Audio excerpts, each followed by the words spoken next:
Hi hello இந்த வீடியோவில் நம்ம என்ன பார்க்க போகிறோன்னு பார்த்தீங்கன்னா பிஏ இங்கிலீஷில் பிரிட்டிஷ் லிட்ரேச்சர் 3 அதாவது செகண்ட் இயரில் செமஸ்டர் 4ல் வரக்கூடிய சப்ஜெக்ட் இது British literature 3 already British literature 1 and 2 நம்ம ஆல்ரெடி பார்த்தாச்சு. அதுக்கான எல்லா போயம்ஸ் ட்ராமா நாவல்ஸ் எல்லாம் நான் அப்லோட் பண்ணிட்டேன். அண்ட் இது வந்து பிரிட்டிஷ் லிட்ரேச்சர் 3. இதில் யூனிட் 1ல் வந்து போய்ட்ரி கேட்டிருக்காங்க. ஃபஸ்ட் வந்து உல்லிசஸ் ஆல்ஃபர்ட் லார்ட் டென்னிசனோட உல்லிசஸ் அப்படின்ற அந்த போயம். ஸோ அது ஆல்ரெடி வந்து நம்ம சேனலில் அப்லோட் பண்ணியாச்சு. நான் டிஸ்கிரிப்ஷனில் அதோட லிங்க் தரேன்.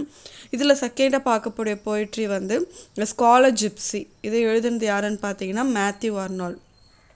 ஸோ இந்த போயமோட எக்ஸ்ப்ளனேஷன் அண்ட் ஆத்தர் இன்ட்ரடக்ஷன் தான் நம்ம இந்த வீடியோவில் பார்க்க போகிறோம். ஸோ மேத்யூ ஆர்னால்ட் பற்றி பயோ பார்ப்போம். Mathew Arnold 24 December 1822 15 April 1888 இது வந்து born died year கொடுத்துருக்காங்க. He was an English poet and cultural critic who worked as an inspector of schools.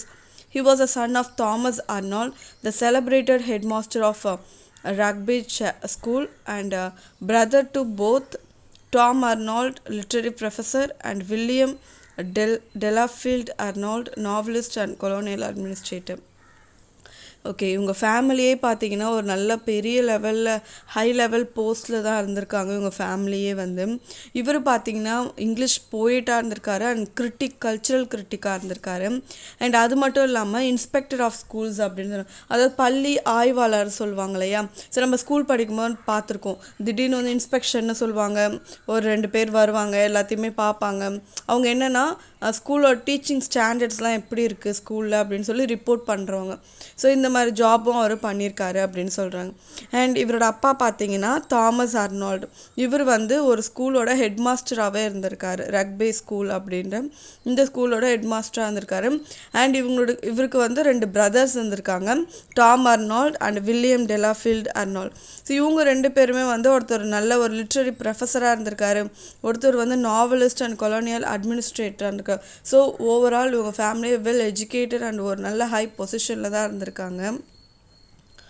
Next பாருங்கள். அண்ட் பார்ன் பிளேஸ் பார்த்தீங்கன்னா லிஹாம் இங்கிலாண்டில் வந்து பார்ன் ஆகிருக்கார் 24 December 1822. அண்ட் டைட் பார்த்தீங்கன்னா at the age of 65 தான் இருந்திருக்காரு 15 April 1888 Liverpool அப்படின்ற பிளேஸில் இங்கிலாண்டில்.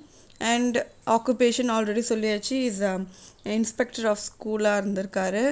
And nationality British, period வந்து Victorian ஏஜை சேர்ந்தவர் இவர். அண்ட் இவர் வந்து இவரோட ஜேர்னல் பார்த்த கிரிட்டிசிசம் பண்ணுறவர், போயிட்ரி எழுதுவார் and literary and social and religious criticism அப்படின்னு சொல்கிறாங்க.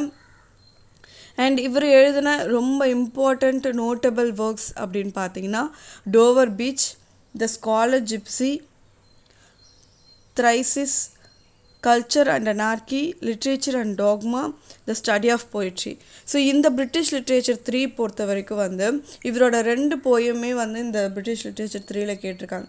ஒன்று இப்போ நம்ம பார்க்க போகிற த ஸ்காலர் ஜிப்சி, நெக்ஸ்ட் வந்து த டோவர் பீச் அப்படின்ற ஒர்க்கும் வந்து யூனிட் 2 போய்ட்ரியில் கேட்டிருக்காங்க. ஸோ அதோட எக்ஸ்ப்ளனேஷன் நம்ம பார்க்க போகிறோம். ஓகே, இந்த போயம் பார்த்திங்கன்னா த ஸ்காலர் ஜிப்சி, இது வந்து ரொம்பவே வந்து பெரிய போயம். இந்த போயம் வந்து டோட்டலாக வந்து 25 ஸ்டான்சாஸ் இருக்குது. ஸோ ரொம்பவே லென்த்தான போயம் தான் இது. ஸோ இதில் வந்து மோஸ்ட்லி நாவல் ட்ராமா அதில் தான் வந்து நம்ம கேரக்டர்ஸ் அப்படின்ற ஒரு விஷயமே பார்ப்போம். போயிட்ரியில் அதிகமாக இருக்க மாட்டாங்க, போயிட்டே வந்து எக்ஸ்பிளைன் பண்ணுவார், இல்லை ஏதாவது ஒரு நேச்சரை பற்றி டிஸ்கிரைப் பண்ணுவாங்க, இப்படி தான் நம்ம பார்த்துட்டு இருந்திருக்கோம். இதில் வந்து ஒரு சில கேரக்டர்ஸ் இருக்காங்க, ஓகேவா. அதை என்னென்ன கேரக்டர்ஸ் அப்படின்றத பார்ப்போம்.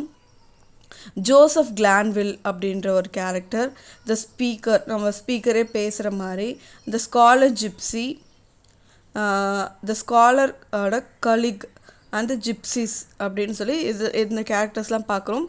அண்ட் ஸ்டார்டிங்கில் இந்த போயம் ஸ்டார்டிங்கில் ஷெப்பர்ட் அப்படின்ற ஒருத்தரும், அதாவது ஆடு மாடு மேய்க்கிறவங்க இருக்காங்க இல்லையா. ஸோ அவங்களும் வந்து நடுவில் வந்துட்டு போவாங்க. இப்படி சொல்லி ஒரு சின்ன சின்ன கேரக்டர்ஸ் வந்து அதுக்குள்ளே வந்து போகுது. அண்ட் இப்போ வந்து நம்ம போயமோட லைன்ஸ் என்னன்றதை நான் ரீட் பண்ணுறேன். அண்ட் தென் அதோட அந்த ஃபஸ்ட் சான்ஸாக இப்போ ஒரு ஃபஸ்ட் சான்ஸாக ரீட் பண்ணுறேன்னா அதுக்கான எக்ஸ்ப்ளனேஷனும் வந்து நெக்ஸ்ட்டு நான் உடனே கொடுப்பேன். ஸோ அதோட மீனிங் என்னன்றது வந்து நம்ம பார்ப்போம். ஸோ இப்போ நம்ம பார்க்குறது தான் வந்து இந்த போயமோட ஃபர்ஸ்ட் ஸ்டான்ஸா. நான் ஜஸ்ட் இதை ரீட் பண்ணி காட்டுறேன். Go, for they call you shepherd from the hill. Go, shepherd, untie the wattled coats. No longer leave thy wistful flock unfed, nor let thy babbling fellows rack their throats, nor the cropped herbage shoot another head. But when the fields are still, and the tired men and dogs all gone to rest, and only the white sheep are sometimes seen, cross and recross the stripes of moon-branched green, come, shepherd, and again begin the quest. Okay, so இதான் வந்து இந்த இதுக்கான first stanza. இந்த first ஸ்டான்ஸாக்கான explanation பாருங்கள். The first stanza deals with the speaker telling the shepherd to finish his duty on feeding his flock of sheep. He tells the shepherd not to leave the sheep unfed and must not leave them babbling or weeping, which is evident in their tired throats. He further tells the shepherd to finish them cropping the fields, and he can only begin his quest to answer about the Oxford scholar until everything has gone to rest and sleep. Okay, first ஸ்டான்ஸால் என்ன சொல்கிறாங்கன்னு பாருங்கள். Speaker வந்து shepherd கிட்ட பேசுகிற மாதிரி தான் இந்த ஃபர்ஸ்ட் ஸ்டான்ஸா வந்து இருக்கும். ஆக்சுவலாக வந்து ஸ்பீக்கர் வந்து ஷெப்பர்ட் கிட்ட என்ன சொல்கிறாருன்னு பார்த்தீங்கன்னா, அவர் வந்து இவர்கிட்ட வந்து நிற்கிறாரு. நீ வந்து இங்கே இருக்காத, நீ போ, உன்னோட கேட்டல்ஸ் எல்லாம் உன்னுடைய ஆடெல்லாம் வந்து உன்னை கூப்பிடுது பாரு. ஏன்னா மார்னிங் டைமில் வந்து ஆடெல்லாம் வந்து மேய்ச்சலுக்கு விடணும் இல்லையா. ஸோ நீ வந்து இங்கே இருக்கிறதுனால அது உன்னை வந்து அது கூப்பிட்டுட்டு இருக்கு. நீ அதை வந்து ஹில்லுக்கு எடுத்துகிட்டு போய் வந்து அதை மேயறதுக்கு வந்து விடுன்ற மாதிரி சொல்கிறாரு. நீ வந்து உன்னுடைய எல்லா ஃப்ளாக் ஆஃப் ஷீப்ஸ் நிறைய கூட்டமாக இருக்கு இல்லையா, அந்த எல்லா ஆடையுமே வந்து எல்லாமே கட்டி வச்சுருக்காரு. எல்லாமே அவுத்து நீ விட்டால் தான் வந்து அது போய் வந்து மேயும், இல்லைனா வந்து அது கத்திக்கிட்டே தான் இருக்கும். நீ வந்து அந்த டியூட்டி வந்து ஃபஸ்ட்டு பாரு அப்படின்ற மாதிரி வந்து சொல்கிறாரு. அப்படி நீ பண்ணலை அப்படின்னா இங்கே அந்த அந்த மலை மேலேயும் சரி கீழேயும் சரி வளர்ந்துருக்க கிராஸ்லாம் வந்து இன்னும் அதிகமாக வளர்ந்துடும். நீ வந்து அந்த உன்னுடைய ஆடெல்லாம் விட்டால் தான் வந்து அதை சாப்பிடுன்ற மாதிரி சொல்கிறாரு. அது மட்டும் இல்லாமல் உன் கூட வந்து இவர் கூட இந்த ஷெப்பர்ட் கூட வந்து ஆடு மேய்க்கிறதுக்கு வந்து கொஞ்சம் பேர் வந்திருக்காங்க. அவங்களும் வந்து கத்திட்டு இருக்காங்க.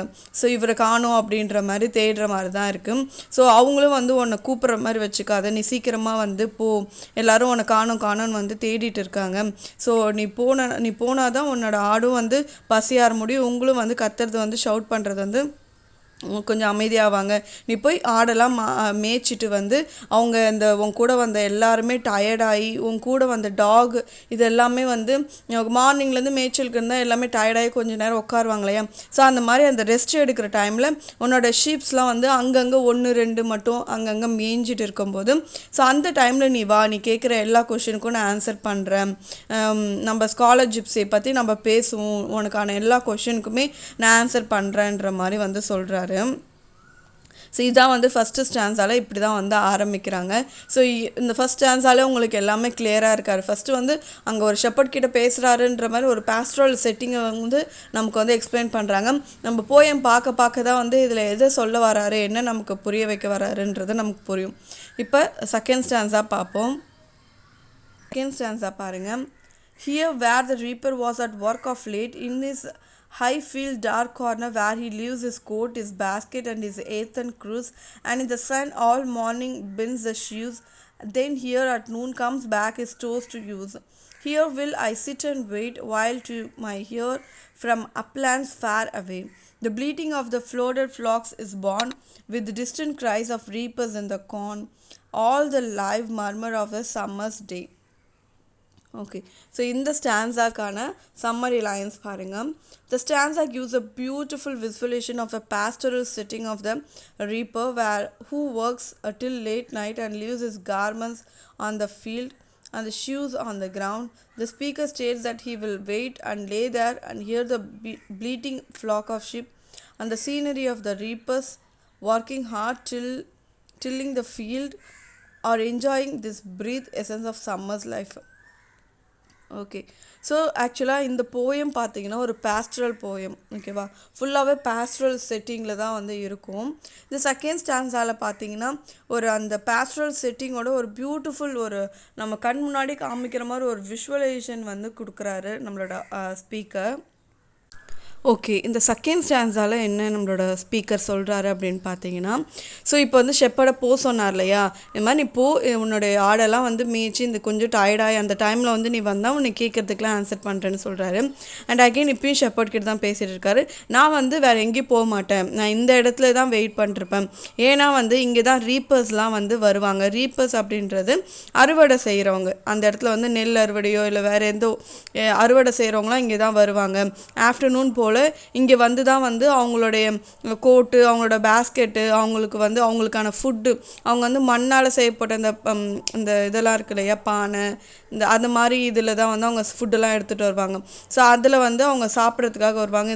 ஏன்னா இந்த இடம் தான் நிழலாக இருக்கும். ஸோ நான் இங்கே தான் நானும் உட்காந்துட்டு இருப்பேன் அப்படின்னு சொல்கிறாரு. அண்ட் நீ நீ எப்போ உன்னோட ஃப்ளாக் ஆஃப் ஷிப்ஸ் எல்லாமே வந்து எல்லாமே மேய்ச்சி நான் உன்னோட ஃப்ளாக் ஆஃப் ஷிப்ஸ் எல்லாம் மேய்க்கிற இல்லையா, அந்த சவுண்டு கூட எனக்கு உன்னோட ஆட்டோட சவுண்டு கூட எனக்கு கேட்டுகிட்டே இருக்கும். நான் எல்லாமே கேட்டுட்டு இங்கே தான் வந்து உட்காண்ட்ருப்பேன். அது மட்டும் இல்லாமல் அந்த ரீப்பர்ஸ்லாம் இருக்காங்களா, அறுவடை செய்கிறவங்களாம் இருக்காங்க, அந்த அந்த சீனரி, அவங்க ஒர்க் பண்ணுற அந்த சீனரி அண்ட் அறுவடை செய்யும்போது அதுக்குன்னு ஒரு சில சாங்ஸ்லாம் இருக்கும். ஸோ அதெல்லாம் நான் கேட்டுக்கிட்டு ஒரு அந்த அந்த ஃபீல்டெல்லாம் என்ஜாய் பண்ணிவிட்டு ஒரு சம்மர் டைமில் எப்படி இருக்குமோ அந்த ஒரு என்ஜாய்மெண்ட்டை வந்து நான் ரொம்ப விஷுவலாக பார்த்து என்ஜாய் பண்ணிவிட்டு இங்கே தான் நான் இருப்பேன், நீ போயிட்டு வா அப்படின்ற மாதிரி செகண்ட் ஸ்டான்ஸாகவும் அவரை நான் இங்கே தான் வெயிட் பண்ணுறேன், நீ போயிட்டு வரலான்ற மாதிரி தான் வந்து அவருக்கு சொல்கிறாரு. ஓகே, இப்போ தேர்ட் ஸ்டான்ஸாக பாருங்கள். Screened in this nook over the high off reaped field, and here till sundown shepherd will I be. Through the thick corn the scarlet poppies peep, and round green roots and yellowing stalks I see. Pale pink convolvulus in a tendrils creep, and as-swept lindens yield. They ascend and rustle down their perfumed showers of bloom on the bent grass where I am laid, and bower me from the August sun with shade, and the eye travels down to Oxford's tower. Okay, in the third stanza kana summary lines parunga. In this stanza we get to know that it is a summer month of August, and the speaker is going up the isolated off-reaped field to see clearly the lands and scenery. He could see the blooming poppies and green roots and yellowing stalks. The poet intakes the incense of such beautiful scenery of a rural area where he supposedly lays staring over the travels of Oxford towers. Okay, இந்த third ஸ்டான்ஸால் நம்மளோட speaker வந்து என்ன சொல்கிறான்னு பார்த்தீங்கன்னா, again அவர் shepherd கிட்ட பேசுகிற மாதிரி தான் வந்து இந்த ஸ்டான்ஸாகவும் இருக்கும். அவர் என்ன சொல்கிறாருன்னா, நான் இப்போ உட்காந்துட்டு இருக்க இடம் வந்து கொஞ்சம் மேடான இடமா இருக்குது, கொஞ்சம் ஹைட்டான இடமா இருக்குன்றதுனால என்னால் இங்கே உட்காந்து எல்லாத்தையுமே என்னால் பார்க்க முடியும் அப்படின்ற மாதிரி சொல்கிறாரு. அது மட்டும் இல்லாமல் சூரியன் மறையிற வரைக்குமே வந்து நான் இங்கே தான் இருப்பேன், இங்கே இருந்து தான் வந்து வெயிட் பண்ணிவிட்டு இங்கே தான் இருப்பேன் ஷெப்பர்ட் அப்படின்ற மாதிரி அவர்கிட்ட சொல்கிறாரு. அண்ட் அடுத்து அவர் சுற்றி இருக்கக்கூடிய நேச்சுரல் டிஸ்கிரிப்ஷன் தான் வந்து நமக்கு சொல்கிறாரு. அங்கே சுற்றி அவர் இருக்கிற இடத்த சுற்றி இருக்கக்கூடிய பிங்க் கலர் ஃப்ளவர்ஸ் பற்றி சொல்கிறாரு. அது எவ்வளோ பியூட்டிஃபுல்லான அந்த பிங்க் ஃப்ளவர்ஸ், அண்ட் இங்கேருந்து பார்க்கும்போது எனக்கு அங்கே இருக்கக்கூடிய க்ரீன் ரூட்ஸ்லாம் தெரியுது, அண்ட் இலையெல்லாம் உதிர்ந்து இருக்கக்கூடிய அந்த காட்சிகள் அண்ட் எல்லா விஷயமும் நான் இங்கேருந்து வந்து ரசிச்சுட்டு இருக்கேன். ஸோ அது மட்டும் இல்லாமல் காற்றுல வந்து எனக்கு ஒரு பர்ஃப்யூம் ஸ்மெல் வருது. அது எதுலேருந்து வருது அப்படின்னா லிண்டன் அப்படின்ற மாதிரி அது ஒரு ட்ரீ, லைம் ட்ரீ. அதுலேருந்து அதில் இருக்கக்கூடிய செடியில் இருக்கக்கூடிய ஒரு ஸ்மெல், அந்த ஃப்ளவரில் இருக்கக்கூடிய ஸ்மெல் வந்து அது ஒரு பர்ஃப்யூம் ஸ்மெல் காற்றுல பரவி எல்லா இடத்துலையும் ஒரு நல்ல பியூட்டிஃபுல் ஸ்மெல்லை வந்து கொடுக்குது. ஸோ அந்த ஸ்மெல்லாம் நான் இங்கே தான் இருந்து இதெல்லாம் நான் ரசிச்சுட்டு இருப்பேன் அப்படின்ற மாதிரி சொல்கிறாரு. அண்ட் நான் அது மட்டும் இல்லாமல் இங்கே இருக்கிற ட்ரீஸ், இந்த ஆகஸ்ட் சன்னில் இங்கே இருக்கக்கூடிய இந்த ட்ரீஸ்லாம் வந்து எனக்கு நல்ல ஷேட் தருது, நல்ல நிழல் தருது, நான் இங்கே தான் வெயிட் பண்ணிகிட்டு இருப்பேன். அண்ட் இங்கே வெயிட் பண்ணிவிட்டு என்னால் இங்கே இருக்க ஆக்ஸ்ஃபோர்ட் யூனிவர்சிட்டியில் அந்த யூனிவர்சிட்டியோட டவரை என்னால் இங்கேருந்து பார்க்க முடியுது, இதெல்லாம் நான் ரசித்து பார்த்துட்டு இங்கே தான் நான் வெயிட் பண்ணிருக்கேன் அப்படின்னு வந்து சொல்கிறாரு. அண்ட் ஆக்சுவலாக இதில் வந்து ஒரு விஷயம் கிளியராக சொல்கிறாங்க. என்னென்னா, இப்போ ஆல்ரெடி சொன்னாங்க இது வந்து சம்மருக்கான எல்லா விஷயங்களும் நான் பார்த்து என்ஜாய் பண்ணிட்டுருக்கேன் அப்படின்னு செகண்ட் ஸ்டான்ஸாலே சொல்லிடுவாங்க. அண்ட் தேர்ட் ஸ்டான்ஸால் என்ன சொல்கிறாருன்னா, இது சம்மரில் வந்து ஆகஸ்ட் மந்த்து தான் நம்ம வந்து அந்த சீசன், அந்த மந்தில் தான் நம்ம இருக்கிறோம் அப்படின்ற மாதிரி கரெக்டாக எக்ஸாக்டாக வந்து அந்த மந்த்தை வந்து இதில் சொல்கிறாங்க. ஓகே, நெக்ஸ்ட் வந்து ஃபோர்த் ஸ்டான்ஸா பார்ப்போம். And near me on the grass lies Glanvil's book, come let me read the tale again, the story of the Oxford scholar poor of a pregnant parts and quick inventive brain, who tired of knocking at a performance door, one summer morn forsook his friends and went to learn gypsy lore, and roamed the world with that wild brotherhood, and came as most men deemed to little good, but came to Oxford and his friends no more. Okay, in the first stanzaக்கான summary lines பாருங்க. In this stanza, the speaker opens the book of Glanville that describes the life story of Oxford scholar. He is reading again the old tale of the Oxford scholar who was educated with the inventive brain, who was tired of the modern day-to-day life. The speaker further states that the scholar left his friends and joined the brotherhood of Gypsy, and many men considered him a good, but he never returned back to Oxford friends anymore. இந்த fourth ஸ்டான்ஸாக்கான Tamil explanation பாருங்கள். So இப்போ வந்து நம்மளோட speaker என்ன பண்ணுறாருனா, அவர் வரும்போதே வந்து அவர் கூட ஒரு புக் எடுத்துகிட்டு வந்திருப்பார். அந்த புக்கோட நேம் பார்த்திங்கன்னா கிளான்வில் அப்படின்ற ஒரு புக்கு. ஸோ இந்த புக்கை பற்றி தான் வந்து அந்த புக்கை எடுத்துகிட்டு வந்து அவர் படிக்கிறாரு. என்னென்னா அதில் எதை பற்றி இருக்குது அப்படின்னு பார்த்தீங்கன்னா, life story of Oxford scholar, ஒரு ஆக்ஸ்ஃபோர்ட் ஸ்காலரை பற்றின ஒரு வாழ்க்கை கதை தான் அது. ஸோ அந்த ஆக்ஸ்ஃபோர்ட் ஸ்காலர் வந்து ரொம்ப வந்து ஒரு புவர் ஸ்டூடெண்ட், அவருக்கு வந்து வசதி இல்லாததுனால வந்து அவர் ரொம்ப படிக்கவே கஷ்டப்பட்டாருன்றதை பற்றி எல்லாமே இருக்கும். இது ரொம்ப வந்து ஓல்டு ஸ்டோரி, நிறைய பேரால் படிக்கப்பட்டு இவருமே படிச்சுட்டார், அகெயின் மறுபடியுமே படிக்கிறாரு. ஸோ அந்தளவுக்கு வந்து ஒரு இன்ட்ரெஸ்டிங்கான ஒரு ஸ்டோரியாக வந்து இதை சொல்கிறாங்க. ஸோ அவர் வந்து ஆக்ஸ்ஃபோர்டில் தான் படித்தார்.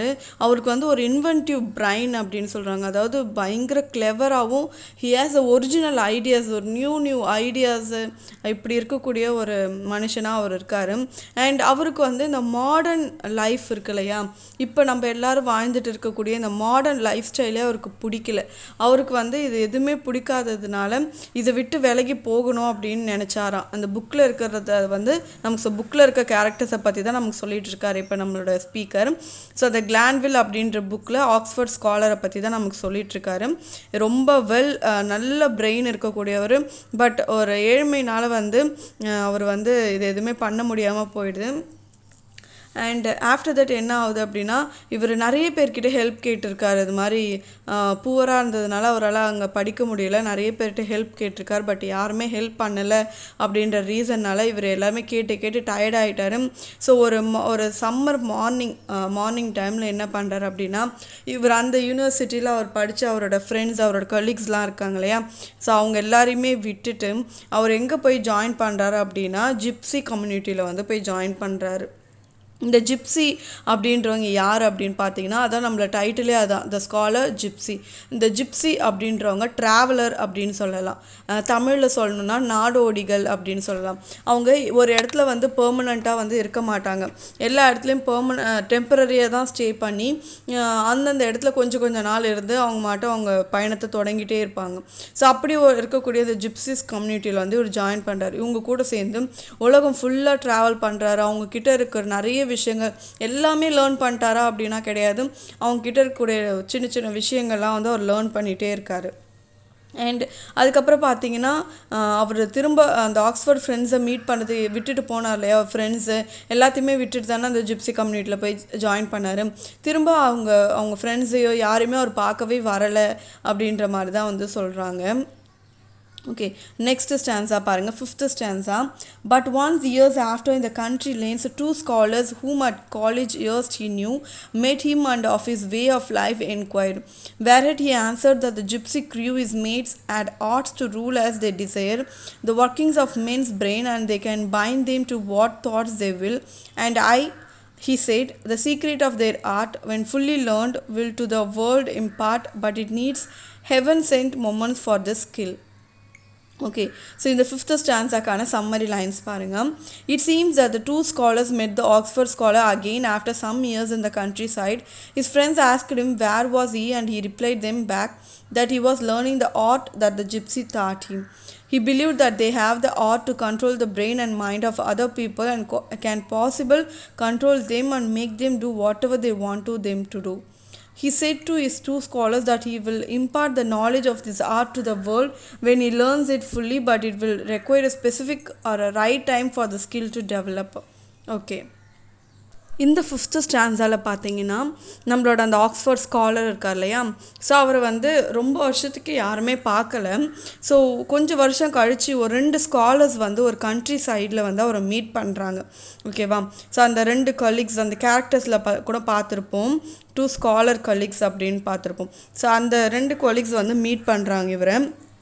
மீட் பண்ணி உன்னை ரொம்ப நாளாக பார்க்கல அவரை, சரி நீ என்ன பண்ணுற, உன் லைஃப் எப்படி போயிட்டுருக்குன்ற மாதிரி வந்து கேட்குறாங்க. ஸோ அவர் என்ன சொல்கிறாருன்னா, நான் வந்து இந்த ஜிப்சி கம்யூனிட்டி இந்த க்ரூ மெம்பர்ஸ் கூட தான் வந்து நான் இருக்கிறேன், இருந்து அவங்களுடைய நிறைய விஷயங்கள் நான் தெரிஞ்சுக்கணும்னு ஆசைப்பட்றேன் அப்படின்னு சொல்கிறார். அதாவது அவங்கக்கிட்ட வந்து நிறைய கற்றுக்கணும் அப்படின்னு நான் நினைக்கிறேன், அது மட்டும் இல்லை அவங்க எனக்கு கற்றும் தந்துட்டு தான் இருக்காங்க அப்படின்னு சொல்கிறாரு. அவர் என்ன சொல்கிறாருன்னா, இவர் வந்து அவங்க அந்த ஜிப்சி இருக்காங்க இல்லையா, அவங்களுக்கு வந்து நிறைய பவர்ஸ் இருக்குது. அவங்க வந்து அவங்களோட மைண்ட் அண்ட் பிரெயின் இந்த ரெண்டுத்தையுமே வந்து கண்ட்ரோல் பண்ணுறாங்க. அவங்களுக்கு ஏற்ற மாதிரி அதை கண்ட்ரோல் பண்ணி அவங்களுக்கு என்ன வேணுமோ அதை செஞ்சுக்கிறாங்க அவங்க அப்படின்ற மாதிரி சொல்கிறாரு. ஸோ அதனால் வந்து அந்த 2 ஸ்காலர்ஸ் கிட்ட அவர் என்ன சொல்கிறாருன்னா, ஸோ இவங்க கூடவே இருந்து அந்த ஆர்ட் அவங்களுடைய அந்த மேஜிக்கலான ஒரு விஷயங்கள் இருக்கு இல்லையா, ஸோ இது எல்லாமே கற்றுக்கிட்டு நான் இதை உலகத்துக்கு சொல்லணும். பட் நான் இது எல்லாத்தையுமே கற்றுக்கணும் அப்படின்னா எனக்கு அதுக்கான ஒரு ரைட் டைம் வேணும். எனக்கான அந்த கரெக்ட் டைம் வந்தால் தான் வந்து இந்த ஸ்கில் எல்லாமே எனக்குள்ளே நான் டெவலப் பண்ண முடியும் அப்படின்ற மாதிரி சொல்கிறாரு. ஸோ இதான் வந்து இந்த 5th ஸ்டான்ஸாக்கான எக்ஸ்ப்ளனேஷன். இப்போ 6th ஸ்டான்ஸா பாருங்கள். This said, he left them and returned no more, but rumors hung about the countryside that the lost scholar long was seen by rare glimpses, pensive and tongue-tied, in a hat of antique shape and cloak of grey, the same that gypsies wore. Shepherds had met him on the hearth in spring, at some lone alehouse in the Berkshire moors, on the warm Ingley bench, and the smock-frocked boors had found him seated at their entering. Okay, 6th stanzaக்கான summary lines பாருங்க. In this stanza, the Oxford scholar left his 2 scholar friends and departed and never met them again anymore. The speaker now highlights that there were some rumors about the Oxford scholar who was last seen by the people in the countryside, who wore the simple dress in antique cloths and cloak which the gypsies wore. The shepherds had met him before in the hearth in the alehouse in the Berkshire moors, isolated, who was seen by the boor seated while they enter. Okay. 5th ஸ்டான்ஸால் நம்ம வந்து அந்த 2 scholar ஃப்ரெண்ட்ஸை வந்து அந்த Oxford scholar வந்து meet பண்ணார், பேசினாருன்றலாம் பார்த்தோம் இல்லையா. ஸோ அதுதான் வந்து அவர் கடைசியாக வந்து அவங்கள பார்த்தது. அதுக்கப்புறம் அவங்கள அகெயின் பார்த்து மீட் பண்ணவே இல்லை அப்படின்ற மாதிரி சொல்கிறாங்க. அண்ட் ஊருக்குள்ளே இந்த மாதிரி யாராவது போயிட்டாங்க அப்படின்னாலே வந்து நிறைய ரூமர்ஸ்லாம் வரும் இல்லையா, நிறைய புரளி பேசுவாங்க இல்லையா. ஸோ அந்த மாதிரி நிறைய பேர் என்ன சொல்கிறாங்கன்னா, கடைசியாக வந்து நான் நிறைய இடத்துல பார்த்துருக்கேன், இங்கே பார்த்துருக்கேன், அங்கே பார்த்துருக்கேன்ற மாதிரி நிறைய வந்து பேசுகிறாங்க. ஆனால் நான் பார்த்துருக்கேன்னு மட்டும்தான் சொல்கிறாங்க, அவர்கிட்ட போய் பேசினதெல்லாம் இல்லை அப்படின்ற மாதிரி சொல்கிறாங்க. அண்ட் அவர் வந்து கடைசியாக பார்த்த மக்கள் என்ன சொல்கிறாங்கன்னா, எல்லாருமே ஒரே விஷயத்தான் சொல்கிறாங்க. அவர் எப்படி ட்ரெஸ் பண்ணிகிட்டு இருந்தார், அவரோட தோற்றம் எப்படி இருந்துச்சு அப்படின்ற மாதிரி சொல்கிறாங்க. ஒரு ஜிப்சி கம்யூனிட்டியில் ஜிப்சிஸ்லாம் எப்படி வியர் பண்ணிகிட்டு இருப்பாங்க ட்ரெஸ், அப்படி தான் வந்து அவரும் பண்ணிகிட்டு இருந்தார். ஒரு ஆன்டிக் ஷேப்பில் இருக்கக்கூடிய ஹேட்டு, தொப்பி போட்டிருந்தார். அண்டு கிரே கலரில் இருக்கக்கூடிய க்ளோக், அந்த மாதிரி ஒரு கிளாத்து, ஸோ இதெல்லாம் வந்து போட்டுட்டு இருந்தாருன்ற மாதிரி சொல்கிறாங்க. ஸோ ஒரு சிலர் என்ன சொல்கிறாங்கன்னா வந்து, ஸோ ஒரு சில ஷெப்பர்ட்ஸ்லாம் வந்து பார்த்துருக்காங்க. ஒரு சில ஷெப்பர்ட்ஸ்லாம் இவர் எங்கே பார்த்துருக்காங்க அப்படின்னு பார்த்தீங்கன்னா, எயில் ஹவுஸ் அப்படின்றது என்னென்னா, இந்த ட்ரிங்க் பண்ணுறதுக்குனே வந்து தனியாக ஒரு ஹட்டு மாதிரி போட்டு வச்சுருப்பாங்க. ஸோ அந்த மாதிரி இடத்துல வந்து நிறைய பேர் அந்த ஸ்காலர் ஜிப்சியை வந்து பார்த்துருக்காங்க. இவர் எல்லாருமே சேர்ந்து குடிச்சு ட்ரிங்க் பண்ணிகிட்டு இருக்கும்போது திடீர்னு பார்க்கும்போது அவர் காணாமல் போயிட்டுருப்பார். இவர் எப்பயுமே தனியாக தான் இருப்பார். ஸோ திடீர்னு அவங்க எல்லாமே குடிச்சிட்டு திடீர்னு டேர்ன் பண்ணி பார்க்கும்போது இவர் அங்கே இருக்கவே மாட்டார். ஸோ சடனாக வந்து அங்கேருந்து போயிடுவார். ஸோ அந்த மாதிரி வந்து இது மாதிரி நிறைய பேர் நிறைய சொல்கிற விஷயங்களை வந்து இங்கே சொல்லியிருக்காங்க. அண்ட் நெக்ஸ்ட் பாருங்கள் 7th stanza. But mid their drink and clatter he would fly, and I myself seem half to know their looks, and put the shepherd's wanderer on thy trace, and boys who in lone wheat fields scar the rooks. I ask if thou hast passed their quiet place, or in my boat I lie, moved to the cool bank in the summer heats, mid wide grass meadows which the sunshine fills, and watch the warm green muffled Cumnor hills, and wonder if thou hauntest their shy retreats. Okay, seventh stanza kind of summary lines. In this stanza, the search for the scholar continues where he looks with the shepherd. The speaker states that he drank and clattered for a while and immediately leaves and disappears again from the alehouse. The speaker visualizes and seems to know his looks and put the shepherd on the charge to look around the scholar. The speaker even saw the boys in the wheat fields, asking them about the scholar who may have passed by. The speaker then later enjoys the scenery and boat he is lying at the moment. Okay, இந்த seventh ஸ்டான்ஸால் again நான் சொன்னது அந்த ஏல் ஹவுஸில் வந்து எல்லாருமே இருப்பாங்க. நிறைய பேர் அந்த ஸ்காலர் ஜிப்ஸியை பார்த்து தான் சொல்லுவாங்க. பட் இவங்களாம் குடிச்சிட்டே வந்து திடீர்னு திரும்பி பார்க்கும்போது அந்த இடத்துல அவர் இருக்க மாட்டார். ரொம்ப சீக்கிரத்தில் அங்கேருந்து டிஸப்பியர் ஆகிடுறாரு அப்படின்ற மாதிரி அங்கே நடந்த ஒரு விஷயத்த சொல்கிறாங்க. அண்ட் இவங்கெல்லாம் சொல்கிறத வச்சு நம்மளோட ஸ்பீக்கர் வந்து என்ன சொல்கிறாருன்னா, இப்போ நம்ம ஒரு சில விஷயங்கள் கேள்விப்படும்போது நம்ம அப்படியே அதை இமேஜினேஷனில் கொண்டு வந்து இவர் இப்படி தான் இருந்திருப்பாரோ அப்படின்னு நமக்குள்ளே வந்து ஒரு தாட். இப்போ நான் டிஸ்கிரைப் பண்ணும்போது ஸோ இந்தமாதிரி ட்ரெஸ் போட்டிருக்கா, இந்தமாதிரி ஹேட் போட்டிருக்கா, ஸோ இவர் பார்க்க ஒரு ஸ்ட்ரக்சரில் இப்படி தான் இருப்பாரோ அப்படின்ற மாதிரி நம்ம மைண்ட் வந்து நம்ம திங்க் பண்ண ஆரம்பிச்சிருவோம். ஸோ அந்த மாதிரி இவரும் வந்து நினச்சி பார்க்குறாரு, இப்படி தான் இருப்பாரோ அவர் அப்படின்ற மாதிரி. அண்ட் இவர் வந்து நிறைய பேர்கிட்ட கேட்குறாரு, இந்த மாதிரி ஸ்காலர் ஜிப்ஸி நீங்கள் பார்த்துருக்கீங்களான்னு. ஸோ எக்ஸாம்பிளுக்கு இங்கே யாரை சொல்கிறாங்க அப்படின்னா, ஸோ இந்த வீட் ஃபீல்டு இருக்கு இல்லையா, இந்த கோதுமை விளைச்சிருக்க இந்த நிலத்தில் வந்து அந்த அந்த கோதுமையை சாப்பிட்றதுக்குன்னு நிறைய ஒரு சில பேர்ட்ஸ்லாம் வரும் இல்லையா, ஸோ அதை வந்து எடுத்துறதுக்குன்னே அங்கே நிறைய லிட்டில் பாய்ஸ்லாம் வந்து இருக்காங்க. ஸோ அவங்கக்கிட்ட கூட கேட்குறாரு, நீ வந்து இதுமாதிரி பார்த்துருக்கீங்களா, அந்த ஸ்காலர் ஜிப்ஸியை பார்த்துருக்கீங்களான்ற மாதிரி அவங்கக்கிட்டையும் விசாரிக்கிறாரு. அண்ட் போட்டில் போகிறாங்க இல்லையா, இவர் சம்டைம்ஸ் போட்டில் போகும்போது அந்த போட்டில் பயணம் செய்கிறவங்களும் வந்து நிறைய பேர் பார்த்து தான் சொல்லுவாங்க. ஸோ அந்த மாதிரி போகும்போது அவங்கக்கிட்டையும் வந்து கேட்டிருக்கிறாரு அப்படின்னு சொல்கிறேன். ஏன்னா வந்து பார்க்குறவங்க எல்லாருமே வந்து நான் வந்து ஸ்காலர் ஜிப்ஸி பார்த்துருக்கேன்னு ஏகப்பட்ட பேர் ரூமர்ஸ் கிளப்பி விட்டு நிறைய பேர் பார்த்துருக்கேன்றதுனால ஸோ இவர் பார்க்குறவங்க எல்லாருமே வந்து கேட்டுட்டு இருக்காரு அப்படின்ற மாதிரி சொல்கிறாங்க. அண்ட் லேட்டர் பார்த்தீங்கன்னா ஸ்பீக்கர் வந்து அங்கே சுற்றி இருக்க அந்த அவர் ப்ரெசண்ட்டில் அவர் இருக்கக்கூடிய அந்த சீனரி, அங்கே இருக்கக்கூடிய பக்கத்தில் இருக்கக்கூடிய போட், அவர் எங்கே உட்காந்துட்டு இருக்காரோ அது எல்லாத்தையுமே வந்து அந்த மொமெண்ட்டே வந்து என்ஜாய் பண்ணிகிட்ருக்காரு அப்படின்ற ஒரு விஷயமும் சொல்கிறாங்க. நெக்ஸ்ட் பார்த்தீங்கன்னா 8th stanza. For most I know thou lovest retired ground, thee to the ferry Oxford riders blithe, returning home on summer nights I have met crossing the stripling Thames at Bablock Heath, trailing in the cool stream thy fingers wait, as the pun's rope chops round and leaving backward in a pensive dream, and fostering in thy lap a heap of flowers plucked in shy fields and distant white-shoed bowers, and thine eyes resting on the moonlit stream. Okay, இந்த poem லைன்ஸ்க்கான summary lines பாருங்கள். In this stanza, the speaker is meditating that he knows is a retiring place at Ferry Oxford Riders and loves scheduled place. He was once saw by Oxford people when they were out on a boat, saw him crossing the river Thames at Bablock. He would put his fingers in the river and it seems that he looked very thoughtful at that time. He might have plucked some flowers and put on his lap from white-shoed bowers. He was fascinated by the world of nature, but he did not talk about to anybody. Okay. இந்த 8th ஸ்டான்ஸால் நம்மளோட speaker என்ன சொல்கிறான்னு பார்த்தீங்கன்னா, நம்மளோட அந்த scholar Gypsy இருக்கார் இல்லையா, அவர் வந்து நிறைய பேர் பார்த்ததா சொல்லும்போது அவர் வந்து நிறைய தனியாக இருக்கிற இடத்துல, யாருமே இல்லாத இருக்கிற இடத்துல வந்து நிறைய பேர் பார்த்ததா வந்து சொல்கிறாங்க.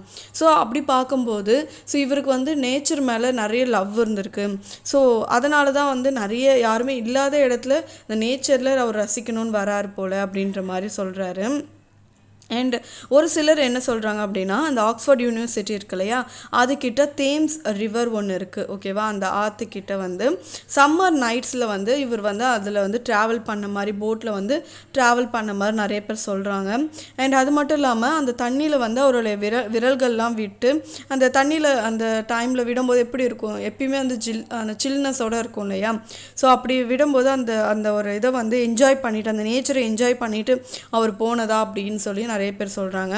அண்ட் ஒரு சிலர் என்ன சொல்கிறாங்க அப்படின்னு பார்த்தீங்கன்னா, ஒரு மாதிரி ஈவினிங் டைம், இந்த டார்க்காக இந்த நைட் டைம் கூட வச்சுக்கலாம், அந்த மாதிரி டைமில் வந்து அங்கே அந்த ஒயிட்வுட் பவர்ஸ் அந்த அந்த அந்த பிளேஸில் வந்து நிறைய அந்த ஃபீல்டில் வந்து நிறைய ஃப்ளவர்ஸ் எல்லாம் வந்து பறிச்சுட்டு வந்து அவரோட மடியில் வச்சுட்டு ஒரு மரத்தில் சாஞ்சிக்கிட்டு ஸோ ஒரு அங்கே இருக்கக்கூடிய அந்த மூன்லிட் அந்த நிலவை வந்து பார்த்து ரசிச்சுக்கிட்டே ஒரு ட்ரீமில் இருந்ததாக வந்து நிறைய பேர் சொல்கிறாங்க. ஸோ இந்த மாதிரிலாம் வந்து அங்கங்கே இவரை பார்த்த ஒரு சில விஷயங்களை வந்து ஸ்ட்ரைக்கான விஷயங்களை நிறைய பேர் சொல்கிறாங்கன்ற மாதிரி சொல்கிறாரு. Okay, next பாருங்க 9th stanza. And then thy land and thou art seen no more, and maidens who from the distant hamlets come to dance around the fly-filled elm in May. Oft through the darkening fields have seen thee roam, or cross as child into the public way, of thou hast given them store. Of flowers the frail leaf, white anemone, dark bluebells drenched with the dews of summer use, and purple orchids with spotted leaves, but none hath words she can report of thee. Okay, இதுக்கான summary lines பார்ப்போம். In this stanza, the riders of Oxford crossed the river, but he was not there anymore. Even the maidens nearby have seen him, and was visible in the dark fields in the evening. He also was seen crossing his child, and he gave flowers to maidens, but he never spoke anything to them. Okay. Okay, நம்ம 8th ஸ்டான்ஸால் பார்த்தோம். இவர் நிறைய அந்த river கிட்ட உட்காந்துட்டு இருந்தது, and அந்த ஒரு மரத்தில் சாஞ்சிட்டு அந்த மூணை வந்து ரசிச்சுக்கிட்டு இருந்தது, இதெல்லாம் வந்து நிறைய பேர் பார்த்துருக்காங்க அப்படின்றத பார்த்தோம். இந்த 9th ஸ்டான்ஸால் என்ன சொல்கிறாங்க அப்படின்னா, ஸோ இந்த மாதிரி வந்து அவர் ரசிக்கிறத வந்து நிறைய பேர் பார்த்து அவர்கிட்ட போய் பேசலாம் அப்படின்னு போகும்போது திடீர்னு அவர் அங்கே இருக்க மாட்டார். ஸோ இந்த மாதிரி தானே எல்லாருக்குமே ஹேப்பன் ஆகிட்டு இருக்கு. ஸோ அந்த மாதிரி சொல்கிறாங்க. அண்ட் அந்த இடத்துல வந்து ஹேம்லெட் அப்படின்ற ஒரு கிராமத்துலேருந்து நிறைய மெய்டன்ஸ் நிறைய கேர்ள்ஸ்லாம் வந்து டான்ஸ் ஆடுறதுக்காக வந்து ஒரு வைஃபீல்டு அப்படின்ற பிளேஸ்க்கு வந்து மே மந்தில் வந்து வருவாங்க. ஓகேவா? ஸோ அந்த டைமில் வந்து அவங்களாம் வந்து நிறைய பேர் சொல்லியிருக்காங்க, அந்த மெய்டன்ஸ்லாம் அந்த கேர்ள்ஸ்லாம் இருக்காங்க இல்லையா, இந்த மாதிரி அங்கே இருக்கக்கூடிய டார்க்கனிங் ஃபீல்ட்ஸில் அந்த இருட்டாக இருக்கக்கூடிய அந்த மாதிரி ஃபீல்டுலாம் வந்து ஒரு அங்கே இங்கேன்னு போயிட்டு சுற்றிட்டு இருந்தது வந்து நாங்கள் நிறைய பார்த்துருக்கோம் அப்படின்னு சொல்லி அந்த மெய்டன்ஸ்லாம் வந்து சொல்கிறாங்க. அண்ட் அது மட்டும் இல்லாமல் இந்த மெய்டன்ஸ்க்கு வந்து இவங்க மெய்டன்ஸை வந்து எப்போல்லாம் அந்த ஸ்காலர் ஜிப்ஸி பார்க்குறாரோ அப்போல்லாம் அவங்களுக்கு வந்து நிறைய ஃப்ளவர்ஸ் கொடுத்ததா வந்து சொல்கிறாங்க. ஸோ எந்த மாதிரி ஃப்ளவர்ஸ்னால் அந்த போயம் லைன்ஸ்லேயே கொடுத்துருக்காங்க பாருங்கள், white anemone and dark bluebells and purple orchises, இதெல்லாமே அந்த ஃப்ளவர்ஸோட நேம் தான் சொல்கிறாங்க. இந்த மாதிரி நிறைய ஃப்ளவர்ஸ் லீஃபோடு சேர்த்து ஒரு மாதிரி அழகாக பொக்கே மாதிரி பண்ணி நிறைய ஃப்ளவர்ஸ் வந்து அவங்களுக்கு கொடுத்துருக்காரு அப்படின்ற மாதிரி சொல்கிறாங்க. பட் இவங்கக்கிட்ட யார்கிட்டையுமே வந்து அவர் பேசினதே கிடையாது, எதுவுமே பேசினதே கிடையாது. பட் இதெல்லாம் வந்து கொடுத்துட்டு போவார் அப்படின்ற மாதிரி வந்து சொல்கிறாங்க. ஸோ இதான் வந்து 9th ஸ்டான்ஸாக்கான எக்ஸ்ப்ளனேஷன். இப்போ 10th ஸ்டான்ஸா பார்ப்போம். And above God's Tow Bridge when high times here in June and many a scythe in sunshine flames, the men who brought those wide fields of breezy grass where black winged swallows haunt the glittering Thames to bathe in the abundant leisure paths. I have often passed thee near, sitting upon the river bank overgrown, marked thine outlandish garb, thy figure spare, thy dark vague eyes and soft abstracted air. But when they came from bathing, thou wast gone. Okay, 10th stanza summary lines. In June, during hay time, when many a scythe flashes in the bright sun, and the bathers who passed the God's Tow Bridge, who came to take a bath, have seen the scholar sitting near the river bank filled with so many plants. The scholar was in fragile health and wore the mysterious dress of Gypsy, dreamy eyes and the manners of someone who could easily drive them away. When the bathers come back, the scholar has gone away. Okay. இந்த 10th ஸ்டான்ஸால் பார்த்தீங்கன்னா June month அந்த மாதிரி டைமில் வந்து நிறைய பேர் வந்து ரொம்ப அப்போ வெயில் அதிகமாக இருக்கிற டைமில் வந்து ஸோ நிறைய பேர் வந்து ரிவரில் வந்து குளிக்கலாம், நிறைய மென்ஸ்லாம் வந்து குளிக்கலாம் அப்படின்னு சொல்லி வருவாங்க. ஸோ அந்த ரிவர் கிட்ட வந்து அந்த காட்ஸ் டவ் அப்படின்ற ஒரு மாதிரி ஒரு பிரிட்ஜ் இருக்குது. ஸோ அந்த பிரிட்ஜை பாஸ் பண்ணி தான் வந்து வரணும் அந்த ரிவர் குளிக்க. ஸோ அப்படி அவங்க குளிக்கும்போது வந்து நிறைய பேர் வந்து மென்ஸ்லாம் வந்து நிறைய பேர் பார்த்துருக்காங்க. இந்த ஸ்காலர் ஜிப்ஸி வந்து அங்கே பேங்க் சைடில் வந்து நிறைய பிளான்ஸ்லாம் இருக்க ஒரு இடத்துல வந்து அவர் உட்காந்துட்டு இருக்கிறத வந்து நிறைய பேர் பார்த்துருக்காங்க அப்படின்னு சொல்கிறாங்க. ஸோ எப்படி இவர் தான் ஸ்காலர் ஜிப்ஸின்னு எல்லாருக்கும் எப்படி தெரியுது அப்படின்னு பார்த்தீங்கன்னா, ஸோ நிறைய பேர் வந்து சொல்லியிருக்காங்களே, நிறைய ரூமர்ஸ்லாம் கிளப்பி விட்டு ஸோ இவர் எப்படிலாம் இருப்பார், இவர் எப்படி ட்ரெஸ் பண்ணுவாருன்ற மாதிரி எல்லா விஷயமும் எல்லாருக்குமே தெரிஞ்சிருச்சு. ஸோ இதெல்லாம் வச்சு இவர் தான் அவருன்றதை ஈஸியாக ஐடென்டிஃபை பண்ணிடுறாங்க. அண்ட் அவர் வந்து அந்த ஜிப்சிஸ்லாம் போடக்கூடிய அந்த ஒரு மிஸ்டீரியஸான ஒரு ட்ரெஸ்ஸு, அவர் கண்கள் எப்பயுமே அந்த கனவு காணக்கூடிய அந்த ட்ரீமி ஐஸு, ஸோ இந்த மாதிரி மேனர்ஸ்லாம் வச்சு வந்து அவர் வந்து எப்படி இருப்பார்ன்றது ஈஸியாக கண்டுபிடிச்சிட்டாங்க. ஸோ இவர் இருக்காருன்னு சொல்லி இவர்கிட்ட போய் பேசலாம் பார்க்கலாம் அப்படின்னு கிட்ட போகும்போது ஸோ திடீர்னு அந்த இடத்த விட்டு அவர் காணாமல் போயிடுவார். ஸோ இப்படி தான் வந்து நிறைய மெய்டன்ஸும் பார்த்துருக்காங்க அண்ட் மென்ஸும் இந்த பார்த்துருக்காங்க அப்படின்னு இந்த 10th ஸ்டான்ஸால சொல்கிறாங்க. ஸோ இந்த வீடியோ வந்து ரொம்ப லென்த்தாக போகிறதுனால ஸோ இந்த ஃபஸ்ட்டு 10 ஸ்டான்ஸா வரைக்கும் வந்து இந்த வீடியோவில் வந்து நான் கொடுக்குறேன். அண்ட் நெக்ஸ்ட் வீடியோ வந்து மறக்காமல் பாருங்கள். அதில் ரிமைனிங் 11 to 25 வரைக்கும் இருக்க ஸ்டான்ஸாவுக்கான எக்ஸ்ப்ளனேஷன் பார்க்கலாம். தொடர்ந்து நான் போடுற எல்லா வீடியோஸும் பாருங்கள். முக்கியமாக உங்கள் ஃப்ரெண்ட்ஸ்க்கு எல்லாருக்குமே வந்து ஷேர் பண்ணுங்கள் அண்ட் சப்ஸ்கிரைப் பண்ண மறக்காதீங்க.